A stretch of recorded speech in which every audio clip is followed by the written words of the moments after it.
6h26 avec Hugues Arminck, avec Fanny Rocher, avec vous, Mathieu Van Overstraten. On va parler BD avec d'abord l'adaptation d'un roman jeunesse bien connu, c'est De Cap et de mots. Oui, à la base, c'est un roman jeunesse écrit par Flore Vesco, qui a connu un énorme succès lors de sa sortie en 2015. Et donc ici, c'est la version bande dessinée, et on peut dire qu'elle est très réussie, parce que c'est un vrai petit bijou.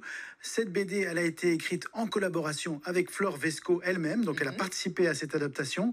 Elle conserve toute la fantaisie, toute l'inventivité du roman, tout en y apportant vraiment une réelle valeur ajoutée grâce au talent graphique des Kérascoë. Alors je dis les Kérascoë, ce sont les dessinateurs, parce que derrière ce pseudonyme se cache un tandem de dessinateurs composé de Marie Pommepuis et Sébastien Cosset, qui ont été révélés par les séries Miss Patouche et Beauté, que je vous conseille chaleureusement. Et c'est qui la jeune fille qu'on voit sur la couverture? J'adore le dessin, on en reparle dans quelques secondes, mais c'est magnifique. C'est une jeune fille qu'on voit sur la couverture, avec sa cape.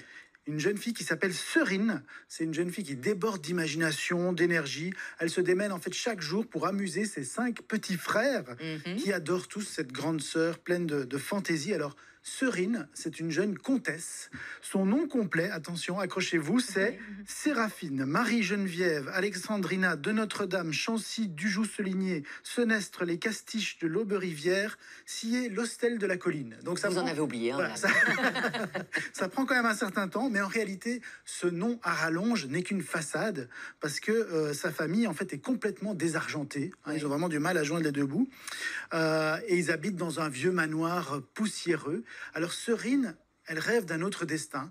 Elle rêve d'apprendre à lire, déjà. Mais sa mère, elle trouve qu'il y a des enseignements plus importants pour une jeune fille de bonne société, comme par exemple apprendre à s'asseoir. C'est quand même bien plus important que de savoir lire. Non, mais à l'époque, oui. Et Serine rêve également de devenir demoiselle d'honneur de la reine. Mais là aussi, sa mère lui dit non, pas question. Plutôt que de penser à la cour, tu ferais mieux de te trouver un mari. Mais elle lui dit quand même, tu manques clairement de bonne manière, donc tu vas avoir du mal à trouver un mari. Donc sa mère veut pas qu'elle y aille, mais je suis sûre qu'elle va y aller au palais. Oui, elle va quand même y aller. Après la mort de son père, elle décide de fuir la maison familiale pour aller tenter sa chance au palais. Sans argent, sans garde-robe, a priori, elle a peu de chance d'y arriver, mais elle a de l'aplomb, elle a de la répartie, ce qui compense l'absence de tout le reste. Et elle adore aussi inventer des mots, esperlune, lifrojol. Et du coup, elle va parvenir à séduire la reine, que Serine amuse beaucoup. Mais en même temps, elle va devoir se méfier parce que dans l'ombre, un complot se trame et de graves menaces pèsent sur Serine et sur le roi. Un vent de fraîcheur, on le voit là sur les planches, dans les dessins. Qu'est-ce qui vous a plu? C'est peut-être ça? Oui, tout à fait. Très aéré, très... Alors déjà, à la base, le roman a une écriture très visuelle et cette écriture très visuelle, elle se marie parfaitement avec le style élégant, dynamique des Kérascoë. C'est une adaptation tout en légèreté. Vous voyez, il n'y a pas vraiment de cases sur les planches. Il y a des couleurs à l'aquarelle qui sont très réussies. Mais surtout, moi, ce qui m'a plu dans cette BD, c'est la personnalité solaire de Serine, qui clairement est une jeune fille futée, impertinente. Elle n'a pas sa langue en poche. Elle déteste l'injustice, donc elle est toujours en train de se battre contre... Elle me rappelle un peu Fantomette. Un peu Fantomette, exactement. Il y a beaucoup de gens qui ont fait cette réflexion en voyant la couverture de l'album. Ils ont dit « Ah, mais c'est Fantomette ».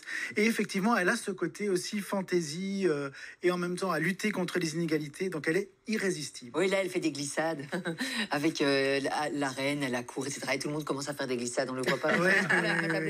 Pour le filmer, mais c'est vraiment un bel ouvrage. Puis ça sent bon le papier. C'est vraiment un réel plaisir. Ça s'adresse à qui? C'est pour quel type d'âge? Alors clairement, c'est plutôt pour les grands enfants et les jeunes adolescents. Clairement, je pense qu'en lisant cette BD, ils vont pas s'ennuyer une seule seconde parce que c'est drôle, c'est intelligent, c'est rafraîchissant. Mais en même temps, je crois que honnêtement, moi, j'ai passé un très bon moment en lisant cette BD, donc je crois que ça peut plaire à leurs parents aussi. Ça s'appelle De Cap et de mots, l'adaptation du bouquin de Flore Vesco.